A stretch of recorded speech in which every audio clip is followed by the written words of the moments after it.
Hello! ഇന്ന് ഞാൻ എണീറ്റതിന് ഭയങ്കര സന്തോഷത്തിലാട്ടാ. വേറൊന്നുമല്ല. ഇന്ന് എന്റെ ഹോസ്പിറ്റലില് പോണ്ട ദിവസാട്ടാ. അങ്ങനെ ഞാൻ എണീറ്റ് വന്ന് മേല് കഴുകിയിട്ട് കുറച്ച് മോയ്സ്ചറൈസറും സൺസ്ക്രീമൊക്കെ ഇട്ടു കേട്ടാ. ഞാൻ പിന്നെ കണ്ണെഴുതാൻ ഉപയോഗിക്കണത് സോട്രൂന്റെ ഐലൈനറും സോട്രൂന്റെ കൺമഷിയാട്ടാ. ഇത് നല്ല അടിപൊളി സാധനാട്ടാ. വേണ്ടവര് എനിക്ക് ലിങ്ക്ന്ന് കമന്റ് ഇട്ടാ മതി. പിന്നെ ഞാൻ ലിപ്സ്റ്റിക്ക് ഇട്ടുട്ടാ. ഡാസ്ലറിന്റെ ലിപ്സ്റ്റിക്കാട്ടാ. ഭയങ്കര സന്തോഷത്തിലാ. വേറൊന്നല്ല, എന്റെ പ്ലാസ്റ്ററിന്ന് വെട്ടുമല്ലോ എന്നുള്ള ഒരു സന്തോഷാട്ടാ, വേറൊന്നുമല്ല.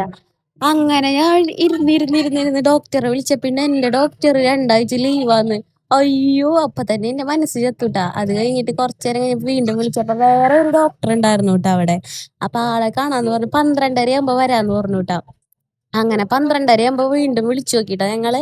അങ്ങനെ വിളിച്ചപ്പോ ആ ഡോക്ടർ പറയാ ഇപ്പൊ നോക്കണില്ല, വൈകുന്നേരം നോക്കണേന്ന്. അത് പറഞ്ഞു കഴിഞ്ഞപ്പോ എനിക്ക് ആകെ എന്തോ പോലെ. അങ്ങനെ ഞാൻ ഡ്രസ്സ് മാറിയിട്ട് വീണ്ടും കുറച്ചു നേരം കിടന്നുറങ്ങിയിട്ടാ. പിന്നെ എണീറ്റ് 5 മണിക്കായപ്പോ, അല്ല 4:30 എണീറ്റ് റെഡിയായി.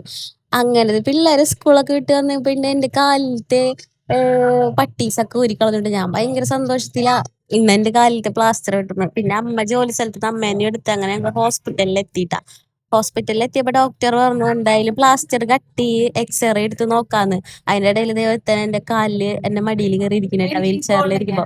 അങ്ങനെ ഗൈസ് എന്റെ പ്ലാസ്റ്റർ വെട്ടിയിട്ടാ. എന്നിട്ട് എക്സ്റേ എടുക്കാൻ പറഞ്ഞിട്ടുണ്ടായിരുന്നു. അങ്ങനെ എക്സ്റേ എടുത്ത് എന്റെ കാലിന്റെ കോല നോക്കിയോ, അയ്യോ കറക്റ്റാ ഒരു ഇതായിക്കണു.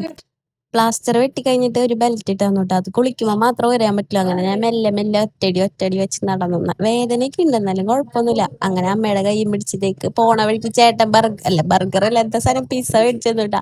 അപ്പൊ ഇത്രേ ഉള്ളു ഗൈസ്, ബൈ.